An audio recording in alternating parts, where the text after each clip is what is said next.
Hey there, it's Bobi, aka Paginator, and we're going to do a little shopping haul today with craft supplies and books.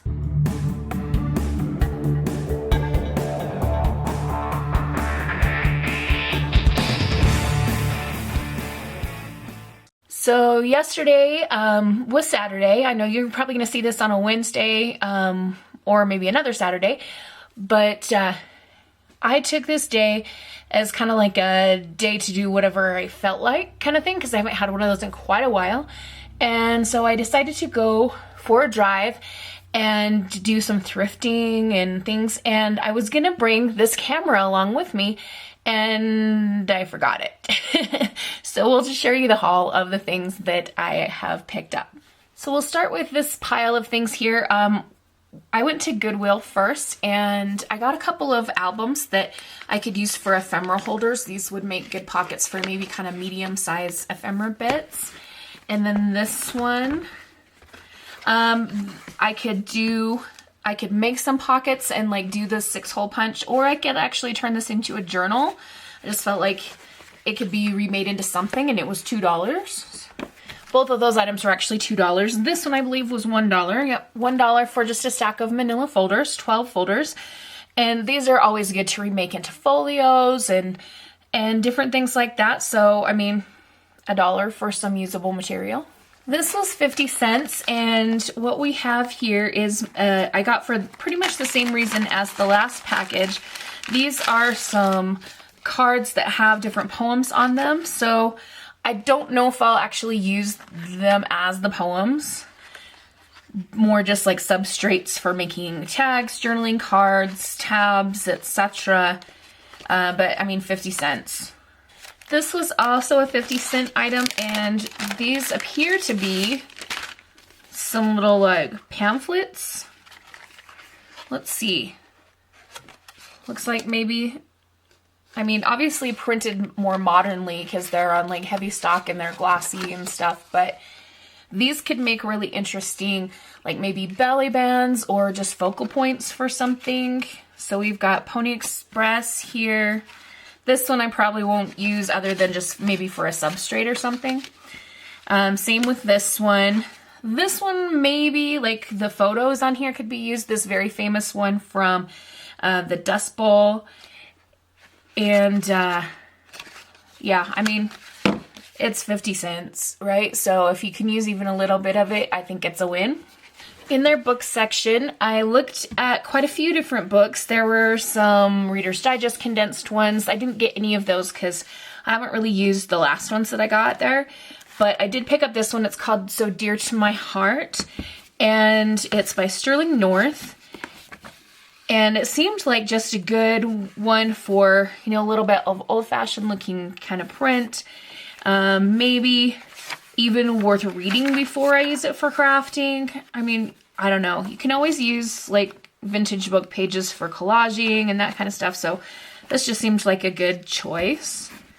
And then we have this roll here. There is a stamp from St. Louis, Missouri in January of 1977 on it. This person mailed this whole roll for 50 cents, which is kind of fabulous. And there's some old paper in here. I don't actually know what's on the paper because I didn't pull it out in the store. But it looks like we've got a calendar of some kind, maybe. Ooh, 1976. Oh, wow. Western Heritage. The Strenuous Life by Charles Marion Russell. Charles Marion Russell is a famous Western artist. Like, this is cool. Moss and Steffen Co. Furs. A fur company. Do you know, fun fact, so my great-grandfather ran a mink farm, and he handed it down to his son Cordell, and Cordell's now passed away, but like his sons have transitioned to a dairy farm because people don't like mink coats anymore, and it's all about the faux fur thing. But there's a little insight into family history. Let's see.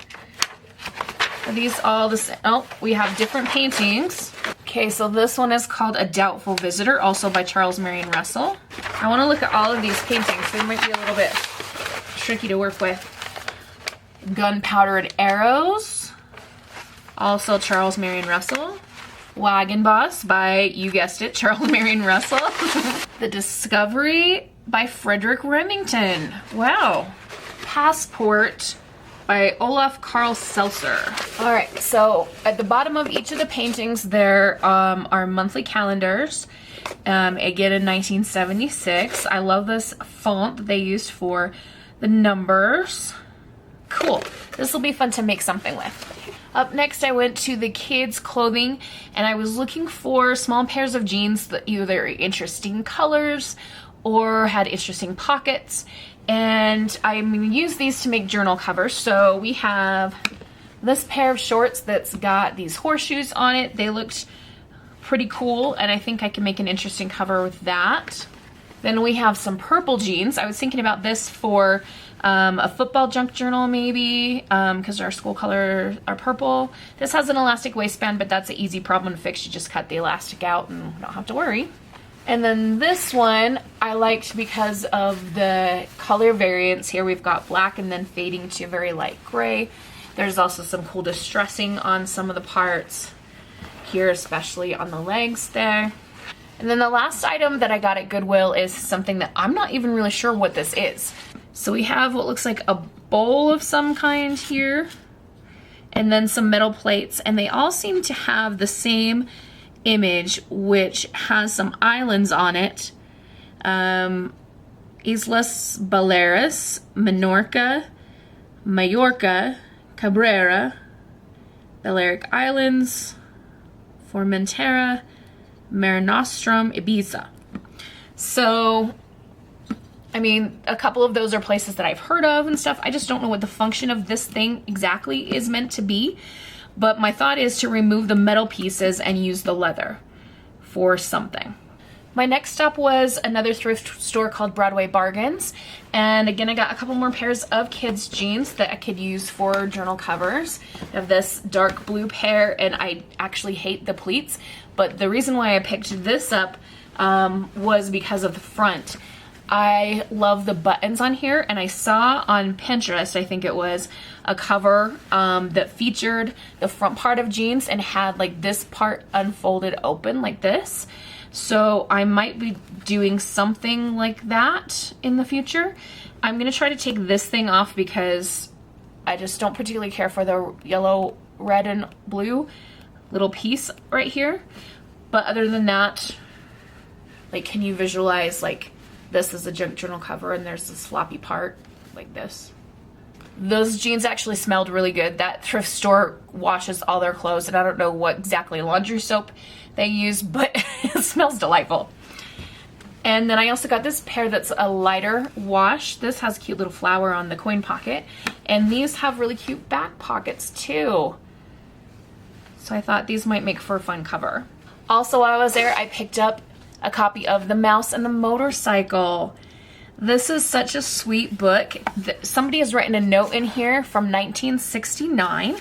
So I'm gonna try to find a copyright date on the inside and see exactly when this edition was printed. 1965.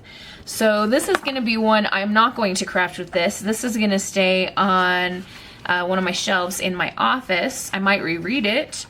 I actually do have a challenge this month where I need to read a thrifted book, so maybe this will be the one that I read. Next, I went to a store called the Stellar Cellar, and I've gotten several different kinds of things there in the past. They used to have a lady that made junk journals and sold them there on commission, and she's moved to California now, so they don't have anything like that anymore. But I did find some used books that I could use for crafting and some other fun things. So let's go like this. So this book jumped out at me because of the spine. It says Pack of Lies and then Pack of Lies. And I'm like, okay, why is it upside down going one way? Like, that's weird. So what I have found is that this is a two-sided tale about the Johnson County War. So this is the Rustler side, and then you flip it over, and this is the Barons side. This will probably just be craft supply, like collage book page paper. There are a couple of illustrations in here that might be usable as focal points, but most of them are fairly blurry, so I don't know how much I will actually use. Like, this is the only one that's pretty clear, and I don't know if I could turn him into something interesting looking, maybe. This book is called Ermentrude and Esmeralda, and it's got some interesting illustrations. It's very tiny, but I mean, look at this cool illustration style. So yeah, I just liked the art pieces. I thought that they could be fun to do something with. I don't know if I'll read it since it's so tiny. It might be kind of fun to give it a read and see what the story is. I really have no idea, other than it appears that these two characters are writing letters to each other. Next, we have 3 children's books that I could do some crafting with. 3 stories from Winnie the Pooh. The Winnie the Pooh illustrations are adorable and also unmistakable. So if I ever make a Winnie the Pooh junk journal, it'll be great to just have some extra illustrations to play with. And if not, then I can give it to my niece to read. This one is The Department Store Ghost. And it also has some cool illustrations and just looked like it could be a good potential to work with. All of their children's books were $1. Like, yeah, might as well give it a try. And then Seahorse. I was thinking about this one for Shark Week next year because we've got lots of sea creatures. Of course, seahorses, ocean waves, some fish. This could potentially be used to add to a Sharkathon journal. The other item I got from the Stellar Seller is this little box, and they had put together this little collection of gently used jewelry, and of course I immediately thought of using it to craft with. If there are some pieces that are like, oh my gosh, I would wear that, then maybe I would, I don't know. We just gotta see. I mean, of course, it's a clear box, so you could see some of the stuff, but we really gotta dig through and see what's in here. Oh boy. So this is a very chunky necklace. It's beautiful. I could maybe see myself wearing this, but also, like, these could be just pieces for a junk journal cover. I'm gonna have to think about that. Let's see. So I don't need to say that over and over again. Some pieces, if I really like them, I might wear, but you know what my primary purpose is for these things. There's some cute earrings. Here we've got a necklace with some kind of pastel colored beads in this centerpiece here. Little anklet, more earrings. Looks like a charm bracelet. Here, this looks like a bracelet as well. Not sure what this is meant to be. Some really cheap silver rings tied together. This is maybe a bracelet or an anklet with a silver piece there. And a pair of gold earrings. And another necklace. So there are definitely some good pieces there that I can use in crafting. My last stop was not a thrift store at all, but the $1.25 tree. But I thought, you know what, we might as well include it in this haul anyway. So I've got 2 rolls of these kind of sequiny ribbons here. 2 packs of vellum paper. So we've got some red and gold and some black and gold. These are going to go in a project that I'm working on that I may or may not show you guys. We'll see how it goes. And then I got this book that looks like it has some interesting pages you could pull apart and put into a junk journal. It's called Please Grow, Lessons on Thriving for Plants and People by Alex Testera. And it's just full of fun, colorful drawings. So there might be some really fun things to add and it just depends on what kind of journal I'm making and stuff. But, you know, for $1.25, it's worth grabbing just in case it can be useful. Okay, so that's going to be it for this haul video. Let me know in the comments below what your favorite thing was that I picked up, and if you enjoy thrifting, and we'll see you in the next one. Have a wonderful, magical, and bookish day. Happy reading, crafting, or journaling. Adios.